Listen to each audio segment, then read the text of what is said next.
Assalamualaikum warahmatullahi wabarakatuh. Bismillah, alhamdulillah, wassalatu wassalamu ala sayyidina rasulillah, amma ba'd. Bapak Ibu, pada malam hari ini saya akan menyampaikan kegiatan pembelajaran yang pertama dengan tema perkembangan fisik psikomotorik dari peserta didik. Maka sebelum berlanjut, sebelum saya melangkah untuk selanjutnya, perlu kita kenal terlebih dahulu dengan yang istilahnya perkembangan fisik.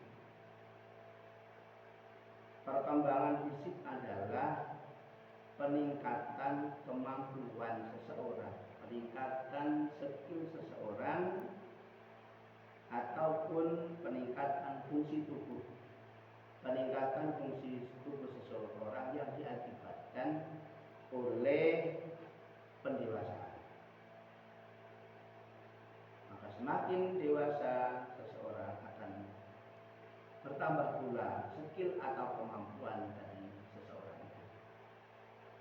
Contoh, saya punya anak yang ketika umur 5 tahun mampu mengangkat beban, yang mungkin beban itu hanya sekitar 1 kilo dan mungkin paling berat kira-kira 3 atau 4 kilo beban yang bisa diangkat oleh anak saya ketika berumur 5 tahun. Tetapi setelah beranjak dewasa sekitar umur 20 tahun, maka beda lagi. Maka anak saya mampu mengangkat beban seberat 15 kilo akan sampai 30 kilo. Mampu diangkatnya disebabkan oleh anak saya yang dari 5 tahun meningkat kemampuan fisiknya sehingga dia mampu mengangkat beban yang kurang lebih 30 bahkan sampai 40. Kemudian yang perlu kita mengerti lagi, yang perlu Bapak Ibu pahami bahwasanya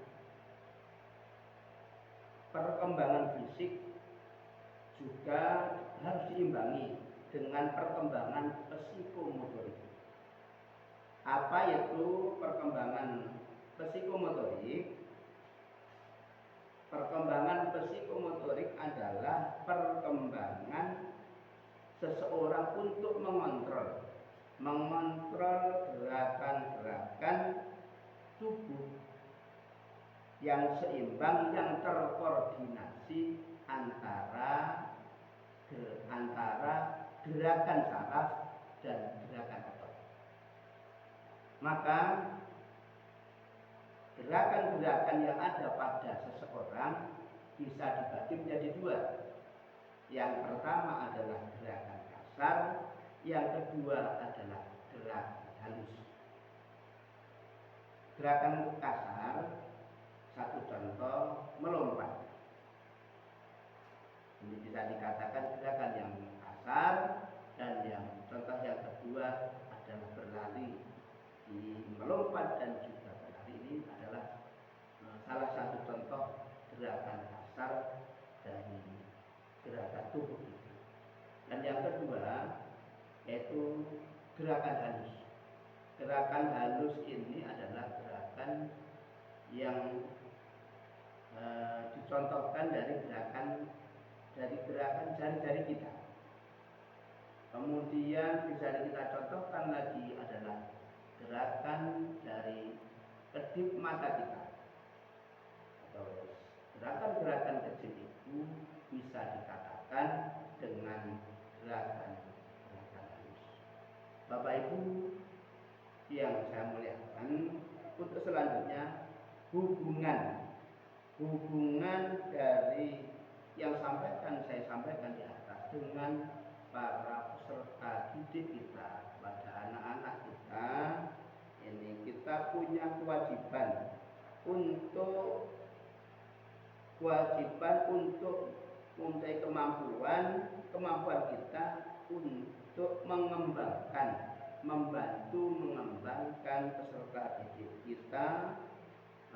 Antara lain satu, guru harus mempunyai kemampuan, guru harus menganjurkan bahwasanya peserta didik menggunakan sistem pembelajaran sebaya.